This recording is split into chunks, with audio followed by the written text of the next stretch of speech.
Je vous remercie. Je vous remercie et je suis fière d'être aujourd'hui avec vous dans cette salle. Et je suis fière de vous tous autant que vous êtes.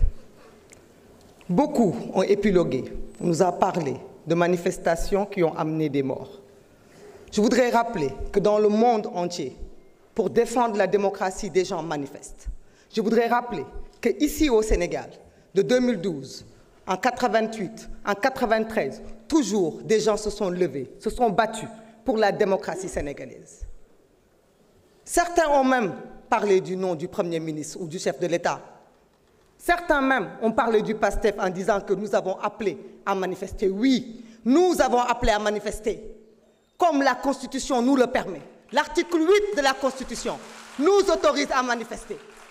Ce n'est pas parce que nous manifestons que nous méritons la mort. Ce n'est pas parce que nous manifestons que nous devons être abattus. À Paris, dans la capitale française, des gens ont manifesté, ont pillé, ont saccagé. Est-ce que c'est pour autant qu'ils ont été tués? Non. Aucune explication ne peut justifier la mort d'hommes, de jeunes, de nos enfants, de nos fils, de nos frères. La honte voudrait que ceux qui se sont tués, se sont terrés, se sont cachés pendant qu'on tuait nos frères, la décence voudrait que cela se taise aujourd'hui. Se taire au plus loin, n'ose pas porter la parole.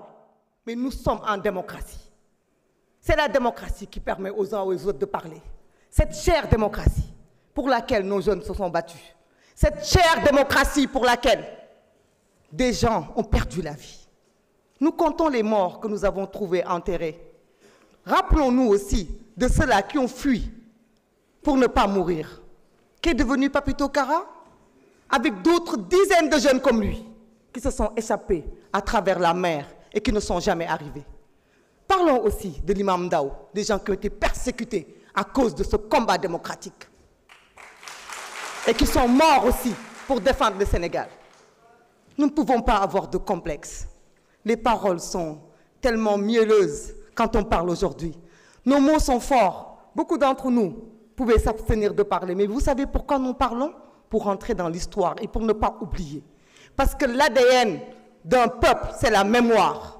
Tant que nous nous souviendrons, personne ne pourra oublier. Tant que l'oubli ne nous guette pas, nous pourrons apprendre du passé.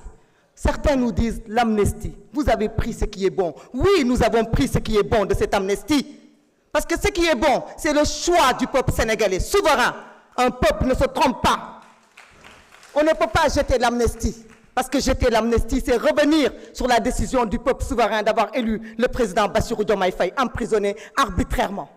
Et ça, nous ne le ferons pas, par respect au peuple sénégalais, qui a voté massivement, qui nous a donné cette majorité. Par contre, nous renions tout ce qui est mauvais de cette amnistie. Ce que vous-même n'osez pas affronter. Dites-nous ici si vous êtes d'accord que les crimes de sang fassent partie de cette amnistie. Dites-nous ici si vous êtes d'accord que les tortures fassent partie de cette amnistie. Vous n'osez pas l'affirmer.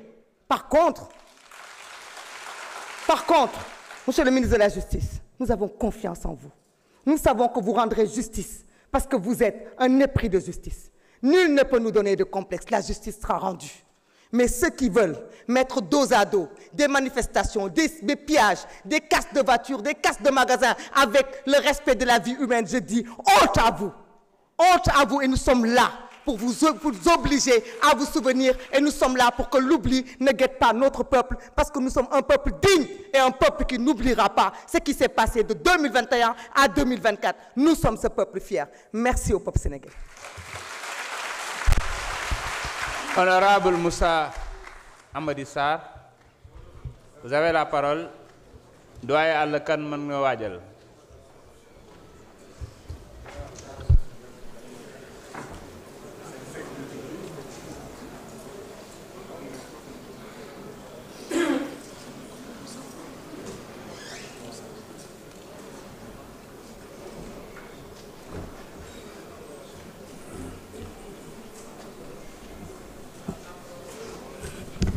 Merci, Monsieur le Président.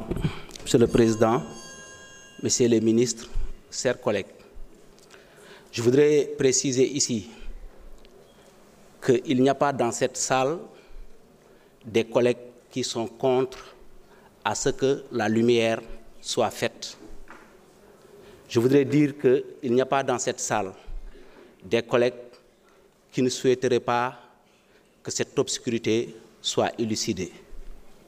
Le problème, ce n'est pas de mettre dans un camp des gens qui sont contre et d'autres qui sont pour, mais c'est la manière et la forme qui fait qu'aujourd'hui, nous sommes en train de débattre et de d'épiloguer sur cette question.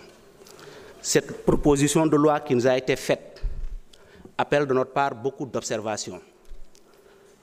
C'est une proposition interprétant la loi d'amnistie. En quoi elle est interprétative? Pour moi, d'abord, il s'agit d'une abrogation partielle.